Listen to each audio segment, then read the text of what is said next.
you guys doing? Welcome to the channel. Today I'm going to talk about 8 ways to potentially increase your retirement income, because truth be told, most people that are entering retirement or getting close, their biggest fear is always running out of money. And in some cases that's a very real fear and should be a big consideration, because there is an actual good chance that they might run out of money. So I'm going to talk about some ways that you can potentially increase your retirement income.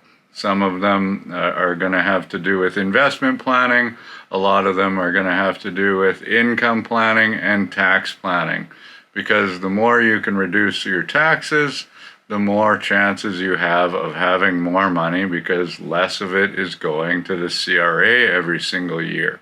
So reducing taxes and tax planning is always a very big consideration come retirement planning time. And it is the time in your life where you can actually do some significant tax planning that actually will really benefit you, especially if you were a salaried employee, where before your only real tax planning opportunity was to put some money into your RSP and get that tax refund. I'm not going to break down every single strategy that I talked about in great detail, because that would take me sort of hours to do that video. So if you want to learn more about any of the specific strategies or have us run a retirement plan for you, feel free to reach out anytime at info@k4financial.ca. And if you do want me to break down in greater detail some of the things that I talk about in this video, just let us know in the comments, because sometimes I get writer's block. So why not do some videos that you guys are actually interested in learning about? And if you haven't already, please don't forget to subscribe and like. We love all of those things, of course. So let's get into it. The first one is very simple. It's something that I talk about all the time, which is reducing your investment fees. And I know that, this is like beating a dead horse, but it's something that's very serious. And in Canada, we do pay too much in investment fees typically. So if you have the ability to reduce your investment fees by, say, 1%, which I'm sure a lot of people actually do, then that's just going to mean that there's more money in your investment portfolio every single year with the ability to grow. And you can reduce your investment fees and get into a very similar or almost identical portfolio that you're just paying less. So it's just as simple as this. If you have a $500,000 portfolio, and let's say you're paying 2%, so $10,000 per year in fees. Well, if you can reduce those fees down to 1, that means that you are now paying only $5,000 per year in fees. Still significant, but that just means that there's an extra $5,000 inside of your investment account that has the ability to keep growing. And over the course of your retirement, that is actually going to save you tens of thousands of dollars in potential fees, which is not guaranteed to increase your returns, but the chances of it increasing your returns are substantially higher than if you're paying those higher fees. So it's a way where you don't have to increase the risk, you don't have to really change your investments, you're just saving money on fees. It's as simple as that. Number 2, and this is sort of a scary one, but it's true, is increasing your investment risk. So typically, if we're looking at a conservative portfolio compared to a more aggressive portfolio that holds a little bit more equity in it, that portfolio over time, historically, is generally going to outperform the more conservative portfolio, although it will have greater volatility.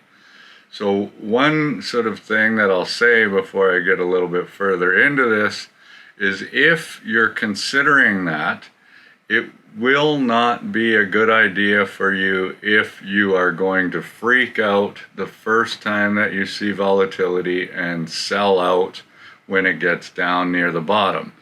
If you're going to be like that, that's why we make everybody take those quizzes before they invest, then you're going to be better off staying in that more conservative portfolio, because it's going to reduce the risk of you making an emotional investment mistake.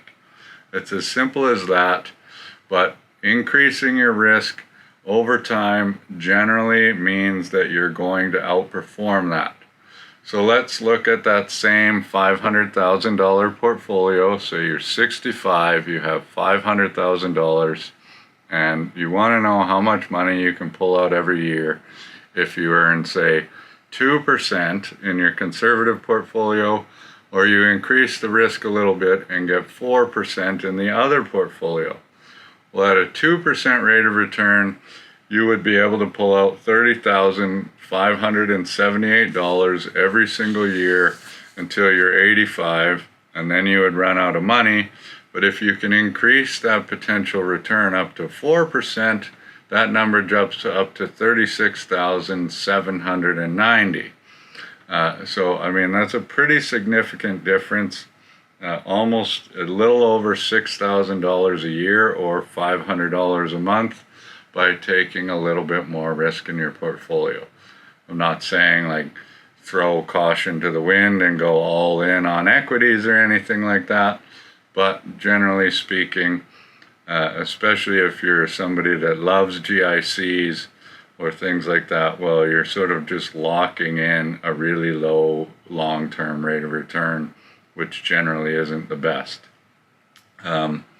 These next ones all kind of tie together because they are talking about tax planning. So it sort of all works together. It's hard to know. I can't really give good examples of anything because there are so many different factors that we need to consider, and every single person is different. So I talk about this a lot when I talk about retirement planning, is like, well, your friend did this, or your coworker did this, or something like that, so you should do it. But that is not the reality of the case whatsoever. Because unless your financial situations are absolutely identical, then it doesn't make sense to listen to what somebody else did, because that probably isn't going to work for you. Now, the other thing about this is that there are going to be strategies that might sort of play out better than others in the long run, or have a greater potential reward at the end of the day. But that doesn't mean that that necessarily is the one that you should take, because it might not make sense to you based on your risk tolerance or just the way that you feel about things in general. So it's sort of a fine balance between what's going to work best for you and have a good output. So sometimes it's just like, okay, are we going to hit our goals? Then this is okay. So this is all about making tax efficient withdrawals. And it's easy for us to like look at retirement planning and say, okay, well, let's take CPP and OAS at 65 because that's kind of when we're supposed to do it. And then let's convert our RSP to a RIF at the end of the year when we turn 71, because that's the last date that we need to do it. And we'll just draw our income exactly based on that, and we'll make it work. But that doesn't mean that that's actually even close to the right path for you. So that's why you need to look at every potential source of income that you have and create a strategy for sections in time in your retirement where you're like, okay, it might make sense to take this now, delay this, take this later, whatever that might look like, because you could potentially have a whole bunch of different sources of income to consider. So if we're just looking at the potential sources of income that we have, now we have to say, how are they all going to mix together, and when should we take each one? So the potential sources you might have are CPP, OAS, GIS, your RSP or RIF income, income from your TFSA that's not taxable. You might have non-registered assets. You might have non-registered assets that are creating dividend or interest income. You could have the sale of real estate, or you could have rental income that comes into it. A lot of people might have the sale of a business or, corporate assets where they're paying dividends out of their corporation. And then potentially there's also an inheritance that might come into play. So a lot of boomers are sort of seeing an inheritance from their parents right now with maybe the sale of a house that supplements their income. How is that going to play into things? And on top of it, there's also potential workplace pensions coming into it. So how do those all mix together? And what's the best way to create a tax efficient structure to make those withdrawals? Who knows until we actually have a look. So I can't say this is going to work for everybody because that's not true. So that's why I can't really get into how that should look, because I don't know that unless I'm looking at your situation in particular. Number 4, we'll talk about making tax efficient sales. And I talked about this in a video before where I said, when should you sell your rental property in retirement? Or potentially you have big non-registered gains or something like that. Maybe you want to trigger some of those. But the real estate one is a good one to think about. So I was recently talking to a client that had just recently retired, and he wanted to offload one of his rental properties that was going to have a substantial capital gain. And I mean, his first thought was, okay, well, I'm going to take CPP and OAS and I'm going to sell this and, whatever, I'm just going to deal with it. But that wasn't actually a very good move for him, because what he should have done, or what we're going to do, is we're going to wait until the next tax year. So he no longer has that income from his employment in the year. And then next year, we're going to have zero on paper income. And then so when he actually sells that rental property, the only tax bill that he's going to have is the capital gain on that property. He's not taking CPP or OAS in the year, so he's delaying CPP and OAS for another year, which allows him to get that guaranteed increase for the remainder of his life.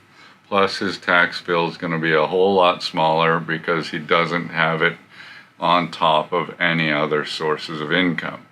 So if possible, which it isn't always, then it is good to sell properties or things that are going to have a big tax sort of hit in years where you can make your income low. Number 5 is huge, and that is properly timing CPP and OAS. And there is no one-size-fits-all sort of method for this. It has to do everything with tax-efficient withdrawals, other potential sources of income, different assets that you might have. But timing CPP and OAS properly can make the difference between a successful retirement and an unsuccessful one. So it is very important to get this decision right. I've talked about OAS and the mistake people make of potentially taking OAS because they can when they're still working, making a high income, and having that entire amount clawed back and not taking advantage of the increase from delaying it. That's one of the biggest mistakes I ever see with OAS. But just in simple terms with CPP and OAS, every year that you take CPP before 65, you're going to see a 7.2% decrease in that amount. Sorry. And every year that you delay taking CPP after 65, you're going to see an 8.4% increase in that amount over your lifetime. For every year that you delay OAS past 65, you're going to see a 7.2% increase in that amount over time. So let's just think about an individual. And let's say maybe they're going to get $600 of OAS at 65 and $1,000 of CPP at 65. They decide to take it then, which is perfectly fine. Now they've got $1,600 of guaranteed income from 65 until the day that they die. However, what if they delay until 70 years old? Now they're going to get an increase in CPP of 42%, which is going to jump that number up to $1,420 per month. And then they're going to get a 36% increase in OAS, which is going to jump that number up to $816 a month. So now they have an extra $636 per month for the rest of their life that is guaranteed and is also indexed to inflation. So in some cases, it might make sense to actually deplete your assets that you might have to allow you to actually delay taking CPP and OAS and then locking in that guaranteed income for life. I know there might be some people that get mad at me and are like, Justin Trudeau is going to run out of money and all our retirement accounts are going to be depleted and everything's going to hell or whatever. And yes, sure, I guess maybe that might be true. However, if the Canadian government runs out of money and they can no longer fund anybody's retirements through CPP and OAS and GIS, then I can assure you that your personal investment strategy has also gone to shit, because you are not going to be investing your money better than the company or sort of the trust that is managing CPP. So I'm not saying that this is something that everybody should do, but in some cases, delaying this, taking the money that you need from other sources and allowing yourself to delay this can be absolutely huge. Because if we're just looking at a couple, let's say they both have this same CPP and OAS situation, well, they were going to have $3,600 of guaranteed income indexed to inflation for the rest of their life. And if they delay until 70, now they have $4,472 that's split between both of them, will barely be taxed whatsoever, and that will allow them to live from 70 until as long as they live quite comfortably, because that's a pretty good retirement income, especially since it's going to be indexed to inflation. Which brings me to my next point, which is income splitting in retirement. And before I get started on this, I am going to do a sole video on income splitting in retirement. It's something that's been on my list for quite some time, but it is something that comes into play. So in simple terms, it is just you are allowed to split pension income with your spouse or common law partner in retirement. So pension income is CPP, OAS, workplace pensions, and RIF or LIF income. So you cannot pull money out of your RSP before it's a RIF and split that income with your spouse. But if you convert it to a RIF, then all of a sudden that RSP income can be split with your spouse. So I'm going to have to actually look at my numbers here because I had to run some tax numbers. So let's pretend we have a couple where one spouse didn't work and the other spouse was the sole income earner and they made $100,000 a year. Now, the most of my viewers of this channel are from Alberta, BC, and Ontario. So in those three provinces, if you make $100,000 a year, you're going to be earning after tax somewhere between $76,000 and $77,000 per year, or $6,375 a month. Well, most people, when they retire, have reduced expenses. You don't need to save for retirement anymore, a whole bunch of other things. So let's say they need $5,000 per month after tax to support their retirement lifestyle. Seems relatively fair. It's a number I see quite often. So if it was all coming to one of the spouses, then they would need to earn quite a bit of money, somewhere in the range of almost $80,000, $75,000 to $80,000 to create that $5,000 after tax. But if you can split all of that, so it's $2,500 each after tax, then you're only going to need somewhere around the range of $35,000 of taxable income to create that $2,500 or $30,000 each. So that's basically reducing your tax bill by $5,000 to $10,000 by being able to split that income. So it just kind of happens once, like the planning of it is only really to do with the RSPs, to be honest, because that's where the RIF comes into play. So in a lot of cases, I might not RIF, but we might actually be pulling out of RSPs sort of however we want during that 60 to 70 age bracket. Or like, okay, let's create this income, or we need this much, so let's pull it out, allow the remainder of it to stay in there, and build tax deferred. Not that you can't convert it to a RIF whenever you want and allow it to still grow tax deferred. When you convert to a RIF, that doesn't mean that it's not invested anymore. It just means that you're going to have to at least make the minimum withdrawals.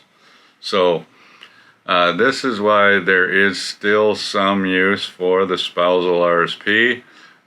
Basically it says, if we can put it into the other spouse's name but save the initial taxes on the higher earning spouse and create these sort of equal pools, then it makes income splitting a lot easier. There is also the chance that the government will one day say income splitting in retirement is no longer allowed, which used to be the case, which made spousal RSPs a whole lot more lucrative come retirement time. So those are things to know. I mean, the government always changes rules when it comes to CPP, OAS, income splitting, tax brackets, all of these other things. So I might say something today that no longer applies a few years from now. Number 7 is tax efficient investing. It took me 5 videos to explain this and get down to it, but taxes have everything to do with everything, really. It's like, let's reduce your taxes. So this only matters for anybody that has non-registered investments. If you just have your money in your RSP and TFSA, and those are your only sort of retirement accounts, then you can completely disregard this part of the video. But if you have non-registered investments, then you have to know that any interest income that you earn in that is going to be taxed pretty much twice as high as any income that you earn from dividends or when you realize capital gains. So it makes more sense to invest in sort of investment products that are going to create capital gains or dividend income rather than interest income. So my favorite example for this is to look at somebody that has $1 million. They have $500,000 in an RSP, and they have $500,000 in a non-registered investment account. Now, to make things easy, because I like easy math, they are balanced investors, so they have $500,000 in fixed income investments that are creating interest income, and $500,000 in equities, which are creating dividends and capital gains when they sell or rebalance their portfolio. So, generally speaking, when this gets set up, probably then you're just going to have a balanced fund in your RSP and a balanced fund in your non-registered account. So what's happening is There's going to be higher taxes in your non-registered account because there's going to be interest income created from the $250,000 worth of fixed income investments in there. So one thing that you can do is you can say, I'm going to put every single one of my equity positions in my non-registered account. This is going to make it a very aggressive investment portfolio that's going to be very volatile, but it's going to be tax advantaged. And I'm going to put all of my fixed income investments inside of my RSP. So it's going to be more stable, but all of the interest income doesn't matter. It doesn't matter how that investment income is taxed inside of your RSP. So you now have the exact same balance. However, this one's tax advantaged, this one's highly taxable, but it doesn't matter because it's in your RSP. So that's my simple breakdown of that. And then last but not least is working part-time. And I think this is actually a very valuable one. You know, a lot of people retire, they sort of don't know what to do. There is a lot of free time. I mean, I just think of my mom, for example. She's 72 years old.